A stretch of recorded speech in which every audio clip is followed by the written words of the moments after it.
दिनै दुलाराय बर' फरायसा आफादनि मोनसे हानजाया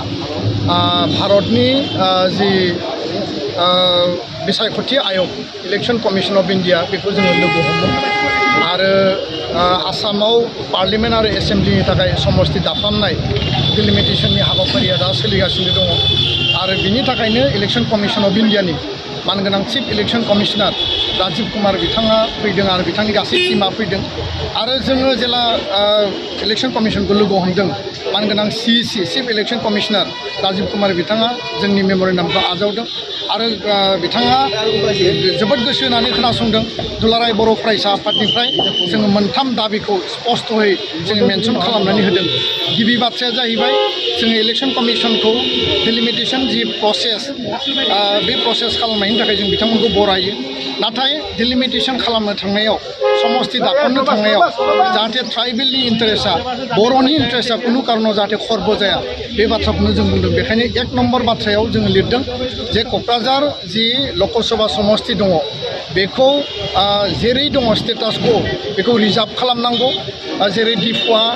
हिल्सनि थाखाय पार्लियामेन्टआव रिजार्भ आरो क'क्राझारा दा प्लेन्सनि शेड्युल माने 6 शेड्युल एरिया हिसाबै दिनै रिजार्भ जानानै दङ बे स्टेटास को जानांगौ कुनु कारनाव भायलेट जानो मोना। जों दाबि खालामदों जे आउट अफ 126 आसामनि जि विधानसभा बिनि 14टा समस्ति 4 डिस्ट्रिक्ट बिटिआरनि बे 6 शेड्युल जि बड'लेण्ड एरियायाव 4 जिल्लायाव 14टा समस्ति जों दानायनि बाथ्रा जों प्रप'जेल होदों प्रस्ताब होदों आरो बिनि 8टा समस्तिखौ शेड्युल ट्राइबनि थाखाय माने एसेम्ब्लियाव विधानसभायाव रिजार्भ खालामनायनि थाखाय जोङो दिनै प्रस्ताब होदों आरो लोगोसेनो पार्लियामेन्टआव 2 समस्ति क'क्राझार 4 शेड्युल ट्राइब STनि थाखाय आरो उदालगुरि समस्ति 2 दानो थाखाय जों दिनै प्रस्ताब होदों आरो जों माखासे जास्टिफिकेशन होदों जे BTC दानायनि आन्दोआव बेयाव ट्राइबेल रिजार्भेशनखौ 75% 40टा समस्तियाव 30टा रिजार्भ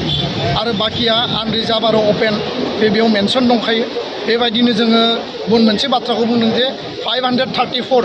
भारतनि पार्लियामेन्टनि समस्तिनि गेजेराव मात्र क'क्राझार समस्तिनिफ्रायल' जोङो बर'फ्रा ट्राइबेलफ्रा भारत उदांस्रिनि उननिफ्राय मोनसे समाव गवालपारा दंमोन मोनसे समाव गार' हिल दङमोन आरो क'क्राझार समस्ति जानायनि उनाव बर' मानसिया देरहानानै थांदों। दा बेखायनो भारतनि 543 सीटआव जुदि बर'फ्रा देरहानांगौबा क'क्राझार समस्तिनिफ्रायबो जों देरहानो हायो आरो बेखायनो जों स्पष्टयै बुंदों कुनु कारनाव क'क्राझार समस्तिखौ जाहाथे ST रिजार्भेशननिफ्राय बोखारा